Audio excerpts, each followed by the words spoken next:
Una de las primeras relaciones que tuvimos con la guerra de Ucrania fue hablar con la traductora de los libros de Héctor Abad al ucraniano. Héctor Abad es una de nuestras firmas más internacionales de la literatura reciente. Y recuerdo perfectamente lo emocionante que era lo que hacían personas en un refugio, en una iglesia, que era escuchar la lectura de esta mujer que les leía textos que ella había traducido. Y recuerdo perfectamente que Héctor tuvo la gentileza de hablar con esa traductora en directo. Y en mi lejano recuerdo de esta guerra, pues me impactó esa entrevista tan especial. ¿Quién iba a pensar que mucho tiempo después Héctor Abad volvería a Ucrania en el marco de una feria del libro? Héctor además es columnista permanente, es decir que la fotografía, la crónica de la realidad también está en su pluma, además de sus libros. Pues estaba allí con una compañera nuestra que es una extraordinaria corresponsal de guerra, Catalina Gómez, y estaba con Sergio Jaramillo, quien fuera alto comisionado de paz. Se encontraban en Kramatorsk.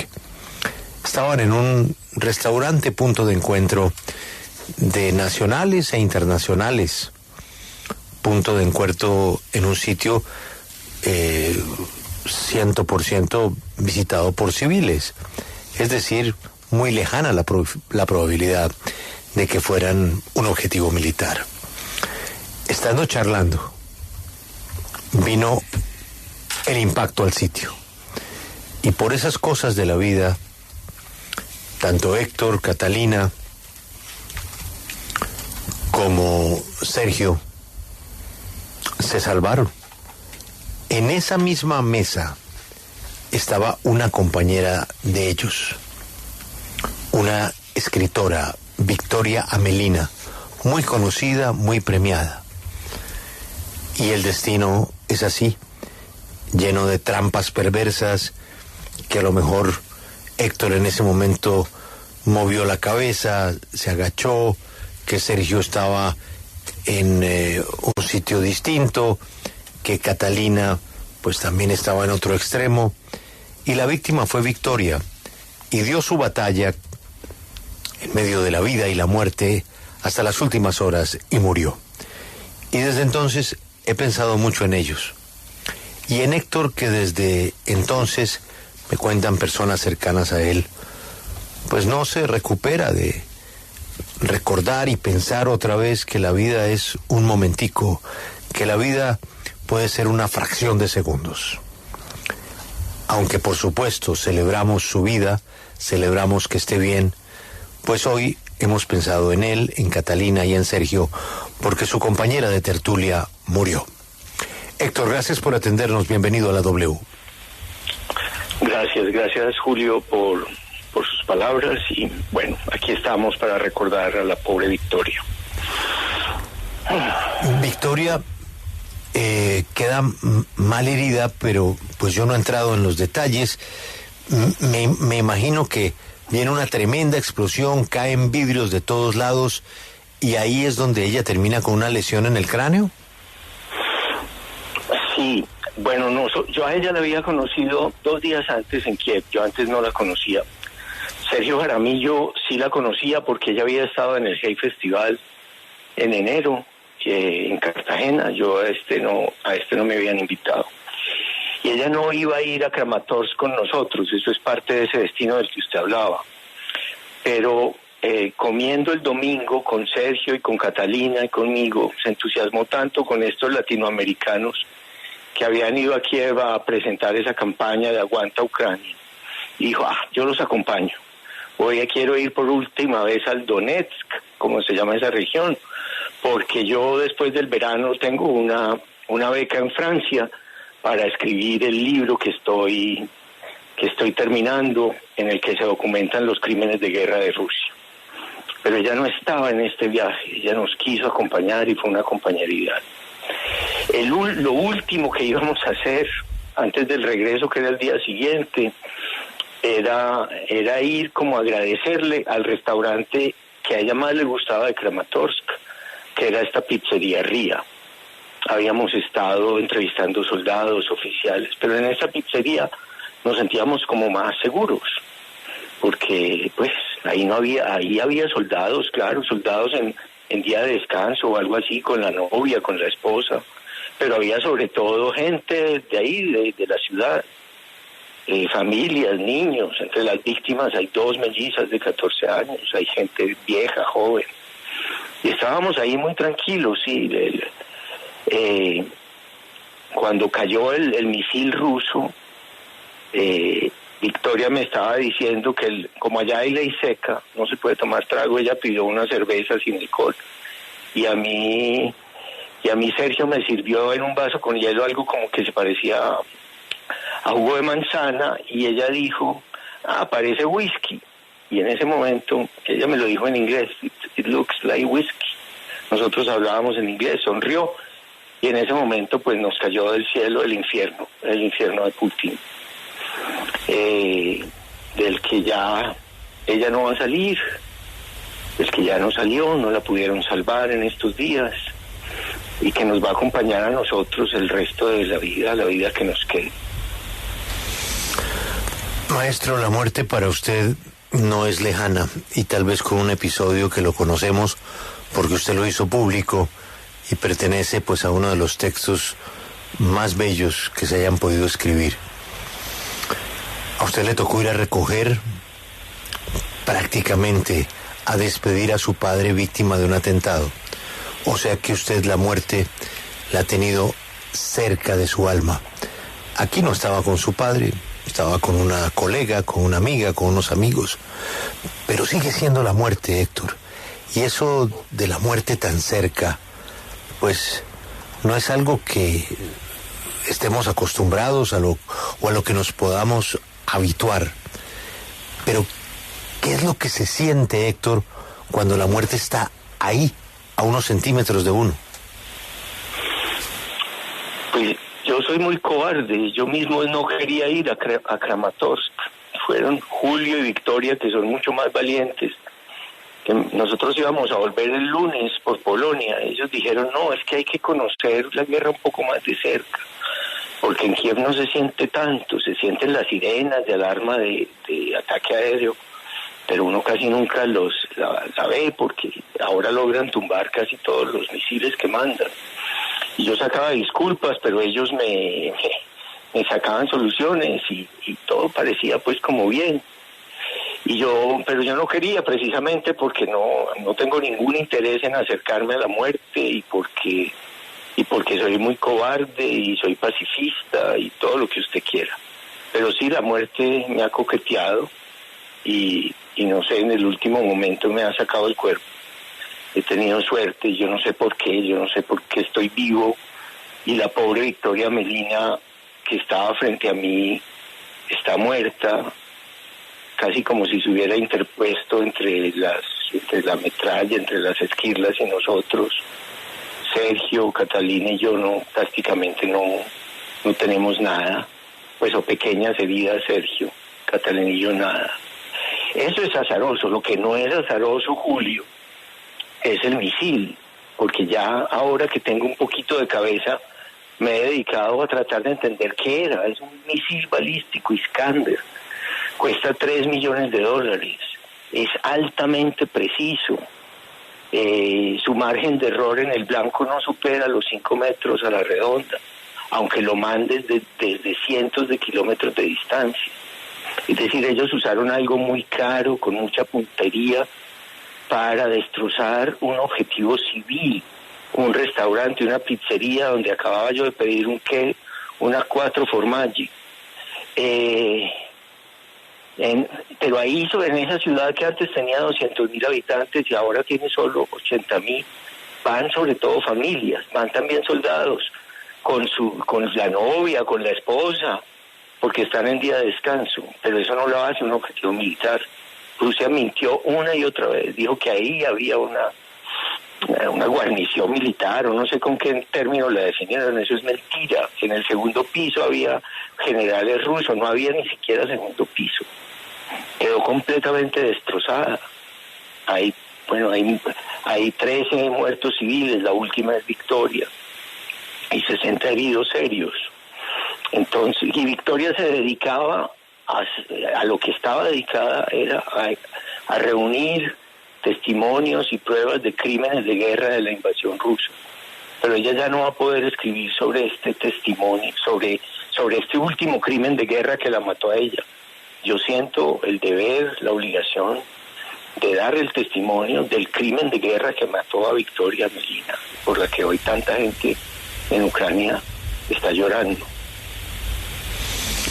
Maestro, aquí hablamos con la vocera del Kremlin desde el Ministerio de Exteriores, a quien le reclamamos por esta acción. Una mujer muy poderosa en Moscú, la señora Zarajova.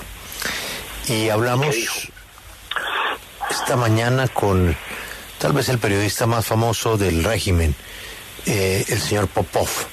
Es diputado del partido Rusia Unida y presentador de 60 Minutes, de 60 minutos en la versión local rusa. Ellos dicen lo que nos dijo esa señora, que es ni más ni menos que la embajadora portavoz del canciller ruso, que fue una imprudencia haber ido a ese restaurante, como si uno tuviera que pedir una lista de qué pizzerías puede ir que no son objetivo militar en un sitio donde van solo civiles, donde murieron 2 hermanas menores. Entonces, ellos lo que insisten es que ese es un centro de reunión y refugio de mercenarios y de militares y de conspiradores contra el régimen ruso. Por eso yo quisiera volver a la fotografía de lo que usted vio cuando llegó, si es que la recuerda. ¿Usted vio ahí un centro de conspiración de unos militares? ¿Usted vio unos mercenarios? ¿Usted vio gente que pudiera ser objetivo militar? Yo puedo reconstruir muy bien esos últimos minutos. Nosotros veníamos del campo donde habíamos entrevistado a un soldado ucraniano, que era precisamente amigo de Victoria. Le quería Catalina llevarla al restaurante favorito de ella en Kramatorsk, que era la pizzería Ría. Llegamos ahí más o menos a las 7:15 de la noche. Teníamos que más o menos apurarnos porque hay toque de queda, y más o menos a las 8:15 lo empiezan a echar a uno de los restaurantes. Al llegar tuvimos la suerte inmensa de que nos dieran una mesa en la terraza y no adentro, porque toda la gente que estaba adentro o quedó muy mal herida o quedó muerta. Al llegar ahí, nos sentamos, yo entré y fui al baño, como suele suceder a la gente de mi edad, unos minutos antes. Vi sí mucha gente, muchos civiles. Como le digo, también había soldados. No hay ningún lugar en Kramatorsk, e inclusive en Kiev o en todas las ciudades a donde vimos.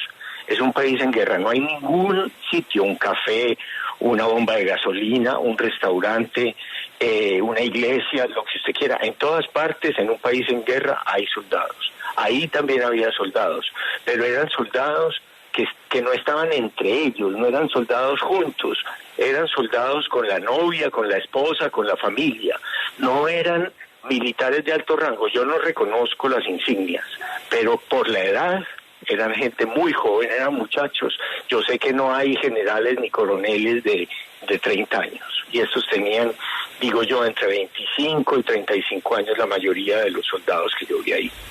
O sea que eso es una infamia y una mentira más que ellos están diciendo, y como dijo, tratando de hacer chistes, la embajada de Rusia en Colombia, que no es un lugar para degustar comida típica ucraniana. Bueno, parece que ni siquiera saben que la pizza no es comida típica ucraniana, hasta el chiste es malo. Yo averigüé, porque yo no me había fijado bien si ese restaurante podía tener un segundo piso y en ese segundo piso pudieran estar generales o gente del ejército. Los corresponsales de guerra con los que yo hablé, que han comido todos en Kramatorsk, los vi al volver a Kiev, todos los que han ido allá en misiones de paz, Me dijeron no había ningún segundo piso, es simplemente un restaurante, todos hemos comido allá. Era la hora pico, era la hora en que el restaurante estaba más lleno, sirviendo la última comida de la noche. Estaba repleto sobre todo de civiles, sí había soldados, pero soldados ucranianos en día de descanso, en una población que está a 50 kilómetros o a 40 kilómetros del frente. Lo que ellos dicen forma parte de su campaña de desinformación y de mentiras, se lo puedo asegurar. Lo vi con mis propios ojos. Héctor, buenas tardes. Yo quería volver a Victoria Amelina. El mismo día del ataque, ella escribió el que sería su último tuit y decía: el famoso escritor colombiano Héctor Abad Faciolince y la bibliotecaria ucraniana Yulia en el pueblo liberado Kapitolivka, donde el escritor Volodymyr Vakulenko fue secuestrado por los ocupantes. Se siente como un abrazo solidario de América Latina para Ucrania. Y el tuit está acompañado de una foto de un abrazo suyo y de Yulia. ¿Cuál es la historia de ese tuit que publicó Victoria Amelina? Sí, mucha gente se pregunta qué sentido tiene que usted haya ido allá. Para mí ese tuit de Victoria Amelina le da todo el sentido a nuestro viaje hacia el este. Fue ir a darle un abrazo a los ucranianos, no importa que los colombianos estemos tan lejos. Yo digo, yo no volvería a ir, me muero del susto. Es más, yo ni siquiera quería ir, pero sí me alegro de haber ido y de haber ido, por ejemplo, a esa biblioteca de una pequeña aldea donde esta Julia, la bibliotecaria, nos dijo que se acababa de encontrar con una de sus lectoras que le había dicho que ya había leído todos los libros de la biblioteca, que no eran muchos, es una biblioteca muy pequeña, de tener 400 libros, algo así, y que si no había llegado alguna novedad. Cuando ella nos contó eso, yo tenía en el carro uno de mis libros en ucraniano, y entonces se lo regalé y se lo dediqué a esa biblioteca de esa aldea cerca de la población de Izium, en la misma aldea desde donde los rusos secuestraron al poeta Volodymyr Vakulenko, le pegaron 2 tiros y lo enterraron en una fosa común. De haber dejado ahí un libro y haber abrazado a esta bibliotecaria que se dedica a lo que yo me he dedicado toda la vida, a los libros, a la lectura, a fomentar la lectura. Yo también fui bibliotecario. Eso le da todo el sentido al viaje que yo hice. Ellos dicen que fue una imprudencia. Pues sí, ir a Ucrania, a cualquier parte, puede ser visto como una influencia. A ellos les encantaría que no hubiera ni un testigo internacional en Ucrania. Ellos le apuntaron a un sitio donde van todos los corresponsales de guerra que informan libremente sobre Ucrania. Ellos no dejan ir a corresponsales de guerra a la zona ocupada de Ucrania que ellos tienen. ¿Por qué? Pues porque no les gusta que hablen con la gente, que se percaten personalmente de las condiciones en que viven allá. Entonces, en el pequeño hotelito de Kramatorsk donde nosotros vivíamos había unos belgas y unos holandeses y una fotógrafa inglesa. Todos ellos estaban comiendo en ese mismo restaurante y nos los encontramos en el hotel cuando volvimos después de ir al hospital a averiguar por Victoria. Algunos tenían pequeñas heridas, otros no tenían nada. Pero ahí se demuestra una vez más que los que estábamos ahí eran gente, sí, en misiones internacionales humanitarias o periodistas o en lo que estábamos nosotros, llevándole un abrazo solidario a la gente de Ucrania. Pero Héctor ya nos ha relatado muy bien esos momentos previos, pero quiero preguntarle cómo fueron esos segundos tras el impacto del misil. Cuando cierra los ojos, ¿qué es lo primero que recuerda? Ese misil pesa como 4,5 toneladas. El ruido que hace es inimaginable. A mí todavía me zumban los oídos. Yo no sé si yo me caigo o si yo me tiro al suelo. De eso no estoy seguro al oír esa explosión tan espantosa. Cuando eso pasa, cuando pasa ese ruido, hay como un silencio muy grande. La gente ni siquiera grita todavía, o por lo menos mis oídos no percibieron ningún grito. Hay como un silencio, y como pasa en las películas, que seguramente ellos lo han averiguado, todo empieza a moverse como en cámara lenta. Como yo tenía esas manchas negras por todo el cuerpo, pensé que estaba herido y que no me dolía. Pero lo primero que yo pensé al caer al suelo es nos mataron a todos. Yo pensé que estaba herido por esas manchas negras y recordé lo que muchos dicen, que uno no siente dolor cuando le pegan un tiro. Entonces yo pensé, estoy herido, pero no me duele nada. Me levanté, me toqué, vi que no tenía nada, que realmente no estaba herido, que eso ni siquiera era sangre, que era como una tierra negra.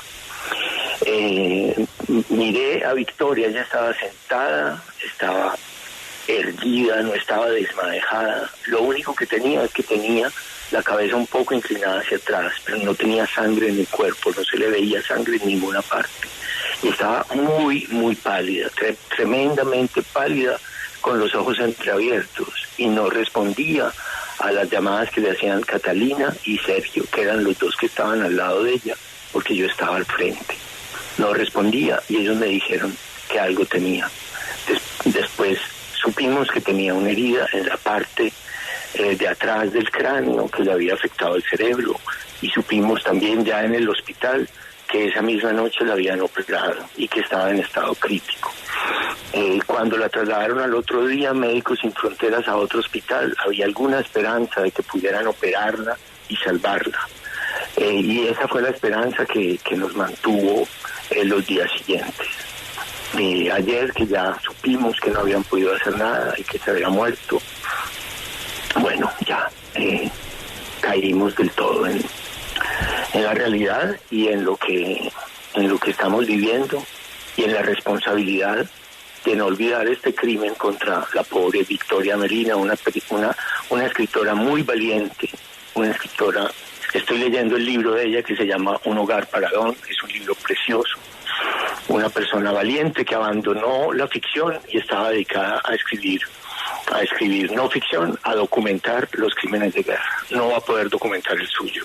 Yo siento el deber de documentarlo, al menos yo, hablando con ustedes, por ejemplo, pero después escribiendo.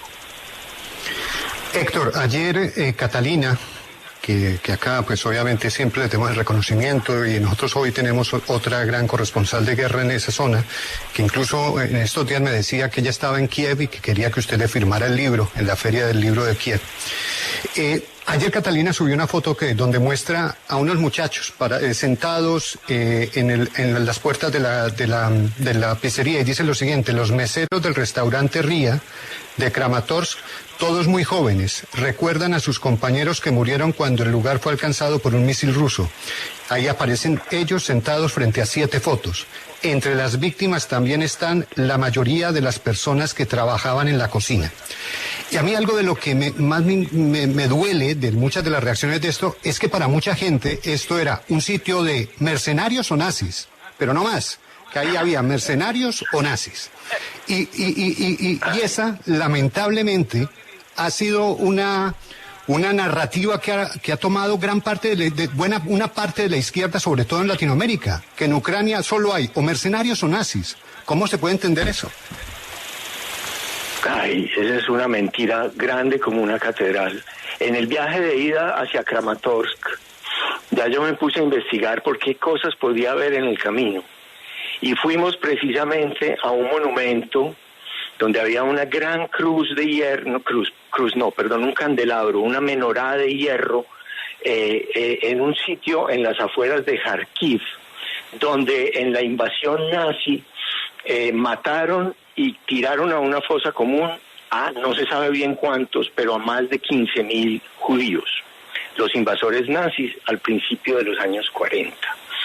Esa menorá, ese candelabro judío, que es una escultura hecha por un escultor famoso, está totalmente destruida también por la metralla de Putin. Es decir, los nuevos invasores que entraron y que todavía insisten en que invadieron Ucrania para desnazificarla, en su oficio de desnazificación destruyen incluso los monumentos de recuerdo del holocausto, de la invasión nazi. Es increíble que esa retórica haya penetrado en la izquierda. Hay gente de una ignorancia tal que porque cree que Putin era un espía de la Unión Soviética, entonces creen que Putin es un hombre de izquierda. Es un tirano de extrema derecha. y por eso le simpatizaba tanto con él gente como Bolsonaro, gente como Berlusconi y gente como Trump. Es todo lo contrario de lo que cualquier ideal de izquierda pacifista o justiciero o algo que tenga algún mérito realmente digno de la izquierda es completo. Este señor se parece sí mucho. Ningún líder, me parece a mí, del siglo XXI tiene tanto parecido con el déspota alemán como el señor Putin. Es todo lo contrario. Maestro, yo estoy muy conmovido con su testimonio. Estoy seguro que el riesgo de morir fue inminente, de manera que comparto su tesis sobre la cobardía y sobre la muerte. Esperamos los colombianos, con motivo de esta terrible experiencia, un gran libro sobre la muerte y sobre lo que significó Victoria Amelina. Pues yo no sé si un gran libro, pero sí un libro escrito muy sinceramente, con toda la precisión y exactitud que yo sea capaz, con las mejores palabras que yo pueda encontrar. Yo creo que la literatura, la escritura, es una herramienta de exactitud, es un instrumento de precisión, pero no de muerte como los misiles de precisión, sino un instrumento para encontrar las palabras justas que puedan describir algo bonito o algo horrible, en este caso que puedan describir el horror de esta guerra, pero no de esta guerra a secas, no esto de yo soy pacifista y estoy contra la guerra, así en abstracto, contra una invasión de una potencia mucho más poderosa, mucho más fuerte, de una potencia nuclear contra un país más chiquito que dicen que ni siquiera existe. Yo voy a tratar de escribirlo lo mejor que pueda. No puedo asegurar nada, pero lo mejor que pueda sí lo voy a hacer. Sí, maestro Héctor Abad, yo quisiera saber qué sigue para usted, para Aguanta Colombia, y este intento para que Latinoamérica tenga, mejor dicho, para que Ucrania tenga el soporte de Latinoamérica y de gobiernos como el de Colombia, en donde en el comunicado que emitió se refiere a la guerra como la guerra rusa-ucraniana en lugar de la invasión de Rusia en Ucrania. Sí, hay algo raro en algunos gobiernos de América Latina. Antes de derecha, Bolsonaro era cercano a Putin, y ahora de izquierda, Lula tiene una posición neutral. Andrés Manuel López Obrador tampoco condena completamente a esto. Hay una tradición en la izquierda latinoamericana de desconfianza y de odio hacia los Estados Unidos, comprensible por motivos históricos, pero eso no nos puede llevar a no reconocer claramente dónde está el culpable. Es muy distinto un país que invade a un país invadido. Eso no se sostiene desde el punto de vista del derecho internacional nunca.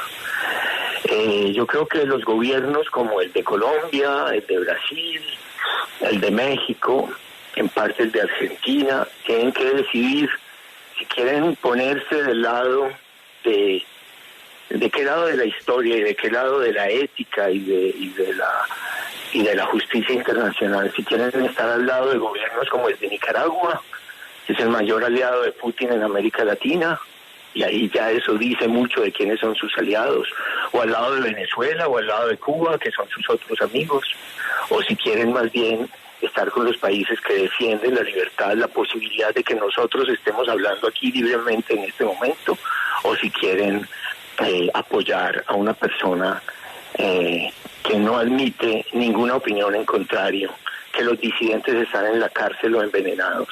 Hay que decidirse. No podemos ser neutrales. En la búsqueda de esa luz que se necesita para tomar una posición, en ese recorrido que ustedes hicieron por Ucrania, ¿encontró, maestro Héctor Abad, alguna persona que señalara lo que dice Rusia y sus medios y su propaganda de que el gobierno ucraniano era responsable de actos nazis e incluso de una especie de exterminio que se venía adelantando en el oriente de ese país? No, nunca oí testimonios de ese tipo. Tampoco creo que Ucrania no cometa también actos muy difíciles de defender. Es un país en guerra.